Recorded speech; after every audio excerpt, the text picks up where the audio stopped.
तो चलिए छात्रों, यहाँ पे आपके रात के आपके 9 बज चुके हैं और 9 बजे आपका वार्षिक परीक्षा 2023 का देखिए 29 मार्च का आपका यहाँ पे रियल पेपर आपका आ चुका है। अब देखिए, अब यहाँ पे आपको इस पेपर को हल्के में नहीं लेना है, क्योंकि देखिए पूरा पेपर आपका यहाँ पे रियल है। सेट आपका डी का पेपर है और ये पेपर बिल्कुल आपका यही आएगा। पेपर आपका अब आपका चेंज नहीं होगा। तो हिंदी के पेपर में अगर आप चाहते हो कि यहाँ पे पूरे नंबर आपको मिल जाए तो बिल्कुल प्लीज आप इसे इग्नोर मत करिएगा। देखिए आपका यही पेपर आने वाला है। आपको यहाँ पे साला का नाम, डाइस कोड, परीक्षा का केंद्र और आपको परीक्षा का दिनांक आपको भर लेना है, ठीक है। और रोल नंबर भरने के बाद आपका पेपर यहाँ से स्टार्ट होता है। एक एक क्वेश्चन आपको बताएंगे, सारे के आपके आंसर इसी पर आपको लिखा हुआ मिल जाएगा। टोटल आपके 24 क्वेश्चन है और आपको मैं यहाँ पे 24 क्वेश्चन के आपको आंसर दिखा दूंगा। देखिए आपको यहाँ पे एक आपको दिखाता हूँ प्रूफ के साथ कि यहाँ पे आपका हर एक पेज के आपके नीचे यहाँ पे आपका कोडिंग मिलेगा। तो आपका जो आपका रियल पेपर है उसमें आपको यहाँ पे लास्ट पेज पर आपको यहाँ पे कोडिंग मिल जाएगा, ठीक है। तो पुराने पेपर आपको जो समाज विज्ञान के मैंने आपको दिए थे वहाँ पे आपका कोडिंग नहीं था,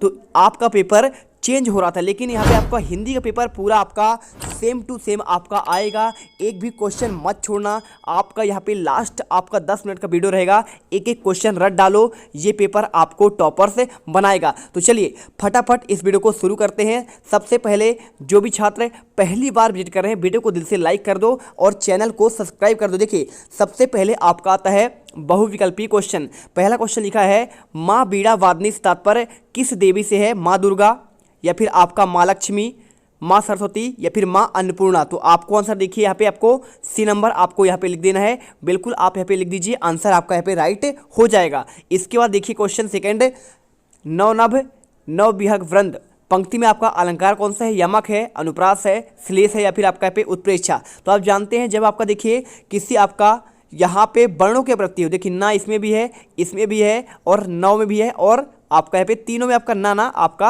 यहाँ पे मिल रहा है। तो नौ मतलब देखिए ना इसमें भी है, इसमें भी और इसमें भी, यानी आपका वर्णों की आवृत्ति जब होती है तो वहाँ पे आपका अनुप्रास अलंकार होता है, ठीक है। तरणी तनुजा तट तमाल तरवर बहुछाए, आपका ये भी आपका अनुप्रास अलंकार का उदाहरण है। और देखिए रहीमन पानी राखिए बिन पानी सब सोन, मोती गए ना, देखिए पानी गए ना उबरे, मोती मानस शून, ये आपका यहाँ पे श्लेष अलंकार का ये आपका उदाहरण कहलाता था। और उत्प्रेक्षक आप जानते ही हैं, है ना। चलो इसके बाद देखते क्वेश्चन आपका यहाँ पे तीसरा। देखिए कोडिंग आपको मिलेगा हर पेपर के आपके लास्ट में यहाँ पे आपको कोडिंग मिल जाएगा, ठीक है। और क्वेश्चन तीसरा, तल्लीन में आपका कौन सा उपसर्ग है? तत् है, तल है, तल है या फिर तल्ली। तो आप जानते हैं इसमें आंसर देखिए आपको यहाँ पे आपको तत् आपको यहाँ पे लिख देना है। तत् आपका इसमें क्या हो जाएगा? उपसर्ग हुआ। उपसर्ग किसी शब्द के प्रारंभ में जुड़कर उसके अर्थ में परिवर्तन करते हैं। और चौथा क्वेश्चन, प्रख्यात संतूर वादक कौन थे? अलाउद्दीन खां, कुमार क्या लिखा है? गंधर्व लिखा है, तानसेन, या फिर आपका बिस्मिल्लाह खां। तो आप जानते हैं इसका आंसर आपको यहाँ पे लिख देना है, अलाउद्दीन खां कर देना, ठीक है। चलिए क्वेश्चन आपका पांचवा आता है, प्रभु जी तुम चंदन हम पानी डैश डैश किस पंक्ति की है? तो आप जानते हैं सूर की, तुलसी की, मीराबाई की, या फिर आपका रैदास का। तो आप आंसर यहाँ पे आप कर देंगे रैदास, ठीक है। रैदास आंसर आप याद कर लीजिए, कॉपी पर लिख लीजिए। इसके बाद क्वेश्चन नंबर देखिए 6, हृदय भर आना मुहावरे का आपका अर्थ क्या है? प्यास बुझाना, दुखी होना, खुशी होना, या फिर इनमें से कोई नहीं। तो आपको आंसर बी नंबर पर दुखी होना आपको कर देना है। और क्वेश्चन देखिए 7वां, यहाँ पे लिखा है, गीता में कुल कितने श्लोक है? 500, 600, 700, या फिर आपका 800। तो आप देखिए गीता में कुल श्लोक की बात करें तो आपका 700 आपके इसमें श्लोक कहलाते हैं। आंसर कर लीजिए। क्वेश्चन 8वां देखिए, सम्राट विक्रमादित्य ने संवत का प्रचलन कब प्रारंभ किया? शक संवत, ईस्वी संवत, या फिर विक्रम, या फिर आपका इनमें से कोई नहीं। तो आपको आंसर यहाँ पे देखिए आपका लगा देना है, आपका विक्रम संवत इन्होंने शुरू किया था। इसके बाद फिर आपका लास्ट में कोडिंग आपको मिलेगा। इसके बाद देखिए आपका यहाँ पे क्वेश्चन 9 आता है, इतिहास में संवती शब्द के लिए आपका प्रयोग क्या है? ऐतिहासिक है, ऐतिहासिक, और या फिर ऐतिहासिक, या फिर ऐतिहासिक। तो अगर मैं बात करूं राइट आपका आंसर ऐतिहासिक आपका ये वाला होता है। बी नंबर आप करेंगे, बिल्कुल नंबर आपको मिल जाएगा।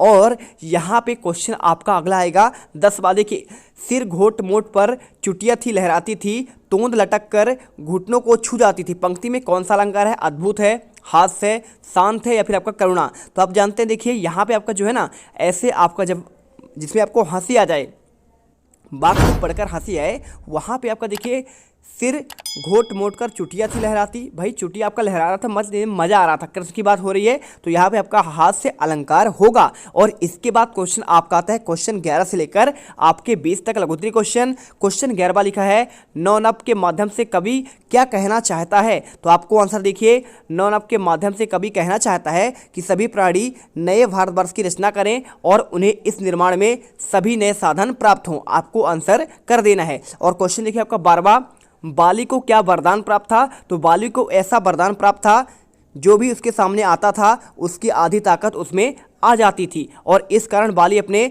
सामने आए हुए व्यक्ति को आसानी से पछाड़ देता था। आपको आंसर कर देना है। और इसके बाद देखिए प्यारे रसगुल्लो, यहाँ पे क्वेश्चन 13वां, सरस्वती किस संगीतज्ञ के गले में विराजमान आपका मानी जाती थी। देखिए 3 अंक का क्वेश्चन है, कैसे करेंगे। आपको आंसर देखिए, संगीतज्ञ लता मंगेशकर के गले में सरस्वती स्वयं आपका विराजमान थी। देखिए लता मंगेशकर बहुत ही आपके फेमस गायिका थी, भारत की स्वर कोकिला इन्हें कहा जाता था। ठीक है, भारत कोकिला, स्वर सामग्री, इन्हीं का आपका यहाँ पे नाम है। और इनका देखिए अभी पिछले साल इनका मृत्यु हो चुकी है और सभी के दिल में अमर है। ठीक है, और देखिए यहाँ पे क्वेश्चन 14 में लिखा है डॉक्टर चंद्रा को समान ज्वर के बाद कौन सी बीमारी हो गई। 3 नंबर क्वेश्चन आंसर करिए।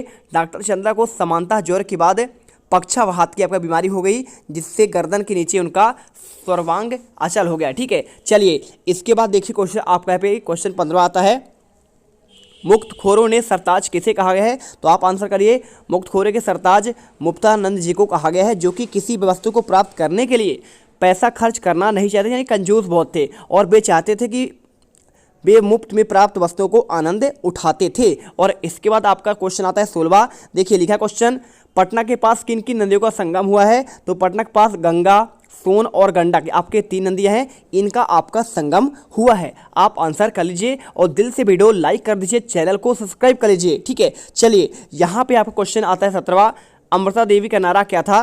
तो देखिए, पेड़ों से लिपट कर कहती थी सिर साटे पर रूख रहे भी सस्ते जाड़, यही अमृता देवी का नारा था। आप इसे आंसर कर लीजिए। और इसके बाद क्वेश्चन देखिए आपका पे 8वां आता है, 18वां, वृद्धा मंदिर के पास क्या काम करती थी। तो देखिए क्लास 8 आपका हिंदी स्पेशल, आपका डी लिखा हुआ है, यही पेपर आपका आएगा, टेंशन मत लो, पूरे आंसर रख लेना, हल्के में बिल्कुल मत लेना। वह बूढ़ी औरत मंदिर के पास उसके दरवाजे पर फूलों की माला बेचा करती थी। और क्वेश्चन देखिए 19वां, महेश्वर का प्राचीन आपका नाम क्या था। तो देखिए महेश्वर का आपका जो प्राचीन नाम था ना, माहेश्वरी अथवा महिष्मति था। ठीक है, आपने देखा होगा कौन सा, देखिए आपने बाहुबली फिल्म देखा होगा, तो उसमें आपका महिष्मति था ना, इसी जगह का आपका यहाँ पे पूरा फिल्म बना हुआ है। और इसके बाद देखिए क्वेश्चन आपका 20वां आता है, क्वेश्चन का प्रथम राजा के प्रथम 2 महलों में जो 2 लोग मिले वे कौन थे। तो आपको आंसर कर देना है, राजा के प्रथम 2 महलों में जो 2 लोग मिले, उनमें से पहला आपका देखिए 17-18 वर्ष का एक युवक और एक 19-20 वर्षीय अद्वितीय सुंदर कन्या थी। ठीक है, आपको आंसर कर देना है। और यहाँ पे क्वेश्चन आपका आता है दीर्घ उत्तरी वाले क्वेश्चन। तो देखिए यहाँ पे आपका क्वेश्चन लिखा गया है, कवि माँ सरस्वती से क्या वरदान चाह रहा था। तो कवि माँ देखिए सरस्वती से वरदान चाहता है कि संपूर्ण भारत में स्वतंत्रता की नई भावना अमर मंत्र भर जाए, प्रत्येक व्यक्ति के हृदय में विभिन्न स्तर पर अज्ञान का अंधकार दूर हो जाए, सर्वत्र ज्ञान की ज्योति झरना बहे, मन के विकार दूर हो, आनंद का आपका अंधकार नष्ट हो जाए, समस्त संसार में ज्ञान के प्रकाश चमक उठे, संपूर्ण भारत नई गति प्राप्त करने और यहाँ पे देखिए छंद के क्षेत्र में नवीनता प्राप्त करे, प्रत्येक कंठ में मधुर नए स्वर आकाश बादल की गंभीर और कल्याणकारी गर्जना के समान उठने लगे, और कविता और गीत के आकाश के स्वतंत्र वातावरण पक्षियों के समान कवि गीतकार अपनी नए पंखों के सहारे उड़ने समर्थ हो जाएं। और इस तरह सरस्वती देवी ऐसे उन नए कवियों को स्वतंत्रता का नया स्वर प्रदान कर दें। ठीक है, और क्वेश्चन देखिए आपका भी आता है 22वां, क्वेश्चन में आपका लिखा गया है, सामने के वाले की आधी ताकत अपने में खींच लेने की शक्ति हम सब में है, कैसे। देखिए आप जानते हैं वाली वो व्यक्ति था, है ना। तो देखिए इसमें लिखा गया है आपका, देखिए वाली कैसे, सामने वाले की आधी ताकत अपने में खींच लेने की शक्ति हम सब में है, यह शक्ति आत्मविश्वास की है, यह शक्ति हम सबको प्राप्त है, परंतु हम सबको अपनी इस आत्मशक्ति की पहचान नहीं है और ना ही उसका उपयोग किया है। इस आत्मशक्ति का विकास विश्वास से होता है। हमें अपने लक्ष्य को प्राप्त करने के लिए अपनी सामर्थ्य में विश्वास पैदा करना होगा। हमें अपने विरोधियों में सदा पीटते रहें, क्योंकि उनके द्वारा पीटे जाने की हमने अपने लिए अनिवार्य मान लिया है। और इन सब के लिए यह हुआ कि हमारे अंदर कायरता और आत्महीनता ने क्या कर लिया, घर कर लिया है, स्थान बना लिया है, और जिससे हम डरपोक हो गए हैं, अच्छे संस्कार हमसे दूर हो गए हैं, बुरे संस्कारों का प्रभाव ऐसा पड़ा कि हम अपने बल की सही नापतोल नहीं कर सके, और परिणाम यह हुआ कि विरोधियों को हमने अपनी अपेक्षा ताकतवर मान लिया, परंतु आत्महीनता और कुसंस्कारों से छुटकारा प्राप्त करने के लिए आत्मविश्वास से भरे आत्मबल के द्वारा अपनी विरोधी की आपकी आधी शक्ति अपने में खींच ले सकते हैं। ठीक है, और क्वेश्चन देखिए 23वां, जहाज का पक्षी आपका इसमें पूछा गया है किस बात का प्रतीक है। तो जहाज का पक्षी भगवान कृष्ण रूपी जहाज पर स्थल के दूर या समीप होने की जानकारी देने वाला पक्षी रूप में भक्त है। जिस तरह समुद्र से यात्रा करने वाले जहाज से जमीन किधर है और कितना दूर है इसकी जानकारी लेने के लिए पक्षियों को छोड़ा जाता है। जब जमीन कहीं नहीं दिखती और ज़मीन पक्षियों से पहुँच के आपका बाहर होती है तो पक्षी लौट कर कहाँ आता है, फिर आपका जहाज में जाता है। सीधी बात है, जहाज से पक्षी उड़ेगा समुद्र में और दूर दूर तक कोई आपका पानी ही पानी नजर आएगा, तो अंत में क्या करेगा, वहीं पर आपका बैठकर आपका वहाँ पे जहाज पर ही लौटेगा। इसका अर्थ क्या देखिए, यदि ज़मीन आपका देखिए यहाँ पे आपका लिखा गया है, देखिए जमीन दूर या समीप हो तो पक्षी उसी दिशा में उड़ते और चले जाते, लेकिन ज़मीन उनकी शरण स्थल बन जाती। लेकिन नाविक भी जहाज को उसी दिशा में खेने लगा, उस ज़मीन पर जाकर जहाज अपना लंगर डाल देता है। और उस समय होता है कि जब कुतुबनुमा आदि दिशा सूचक यंत्रों का आविष्कार नहीं हुआ था, और इस पद में कभी अपने जहाज के पक्षी यानी भक्त के रूप में चित्रित किया, जो बार बार सभी ओर निराश होकर श्री कृष्ण के चरणों रूपी जहाज पर आकर शरण प्राप्त करते हैं। उसी प्रकार आपका है भक्ति भी होता है। ठीक है, देखिए आप क्या करेंगे, भक्ति करेंगे, कहाँ जाएंगे, आएंगे तो आप यहाँ पे श्री कृष्ण के आपके यहाँ पे चरणों पर ही आपको स्थान मिलेगा। और यहाँ पे देखिए नेक्स्ट क्वेश्चन आपका दिया है, बाढ़ पीड़ित की क्या क्या आवश्यकता होती है, उन्हें किस तरह का आपका सहयोग देना चाहिए। तो बाढ़ पीड़ित की सबसे बड़ी पहली आवश्यकता है उन्हें सुरक्षित स्थान पर पहुँचाने की। जब भी बाढ़ आए तो आपको उन्हें सुरक्षित स्थान पर पहुंचाना चाहिए, उनसे संबंधित सामान को उनके पास पहुंचाने, उनके समय भोजन और फिर आपका पानी कपड़े आदि की प्राप्ति कठोरता की आपको ज़रूरत होती है। इसके अलावा उन्हें दवाइयों की भी आपकी ज़रूरत होती है, क्योंकि बाढ़ आ जाने से फैलने वाले अनेक रोग हो जाते हैं, उन रोगों के इलाज की तुरंत आवश्यकता होती है। इन बाढ़ पीड़ितों को रेड क्रॉस अथवा वॉलंटियर्स सहायता पहुंचाते हैं, और कुछ स्थानीय संस्थाएं, देश की सेना और स्वयंसेवी संस्थाएं भी इन कार्य में सबसे अधिक कार्य करती हैं, और बाढ़ पीड़ितों के लिए औषधि आदि एकत्र कर उन्हें बांट दिया जाता है। ठीक है, तो आप आंसर यहाँ पे कर लीजिए। पूरे आपको 24 क्वेश्चन का आपको आंसर दे दिया गया है, लास्ट में आपको यहाँ पे कोडिंग मिल जाएगा। तो चलिए आप यहाँ पे सारे क्वेश्चन रट लीजिए, और अगर आप ये क्वेश्चन कर लेते हैं तो डेफिनेटली आप पूरे 60 में 60 नंबर हिंदी के पेपर में बिल्कुल आपका पेपर नहीं चेंज होगा, इसकी मैं गारंटी लेता हूँ। तो रट लेना। जय हिंद, जय भारत।